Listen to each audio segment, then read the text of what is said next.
Hi friends, welcome to Yashu creatives. ఈరోజు మనం పేపర్తో అందమైన ఫ్లవర్ ఎలా తయారు చేయాలో చూద్దాం. ముందుగా ఒక పేపర్ తీసుకుని దానిని రౌండ్ షేప్లో కట్ చేసుకోవాలి. నేను ఈ పేపర్కి రెడ్ కలర్ వేసుకున్నాను. ఇప్పుడు ఈ రౌండ్ పేపర్ను నేను చూపిస్తున్న విధంగా మడత పెట్టుకోవాలి. ఇలా మడత పెట్టిన తర్వాత ఈ విధంగా పేపర్ను కట్ చేయాలి. నేను చూపిస్తున్న విధంగా కట్ చేస్తూ ఉండాలి. ఇలా మొత్తం కట్ చేశాకో ఇప్పుడు కత్తెర సహాయంతో పేపర్ అంచులను కట్ చేసుకోవాలి. కట్ చేసేటప్పుడు జాగ్రత్తగా చేయండి.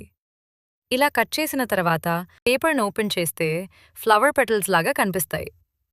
ఇప్పుడు కట్ చేసుకున్న పేపర్ను తీసుకుని నెమ్మదిగా రౌండ్గా చుట్టుకోవాలి. చుట్టుకుంటూ వచ్చినప్పుడు ఫ్లవర్ ఆకారం వస్తుంది. తర్వాత గమ్ సహాయంతో బాగా అంటించుకోవాలి. గమ్ పూర్తిగా ఆరిన తర్వాత కత్తెరతో పెటల్స్ను కొంచెం బయటకు వంచి షేప్ ఇవ్వాలి.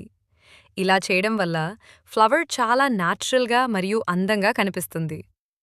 ఇప్పుడు ఫ్లవర్ మధ్యలో పెట్టే భాగాన్ని తయారు చేద్దాం. దానికోసం ఒక చిన్న పేపర్ తీసుకుని బ్లాక్ కలర్ వేయాలి. ఆ పేపర్ను చాలా సన్నగా కట్ చేసుకోవాలి. తర్వాత దానిని రౌండ్గా చుట్టుకోవాలి. ఇలా చుట్టిన తర్వాత గమ్తో అంటించి ఫిక్స్ చేయాలి. ఇది మన ఫ్లవర్ మధ్య భాగం అవుతుంది. తర్వాత మనం ముందుగానే గ్రీన్ కలర్ వేసి తయారు చేసి పెట్టుకున్న కార్డును తీసుకోవాలి.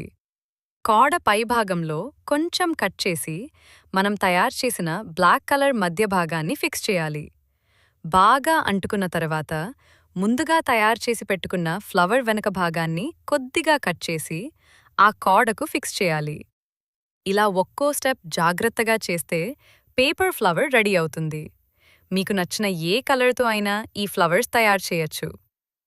ఇదిగో ఫ్రెండ్స్, మన అందమైన పేపర్ ఫ్లవర్ రెడీ అయిపోయింది. చూశారు కదా ఫ్రెండ్స్, చాలా తక్కువ ఖర్చుతో మరియు చాలా సులభంగా ఈ అందమైన డెకరేషన్ ఫ్లవర్ను తయారు చేసుకున్నాం.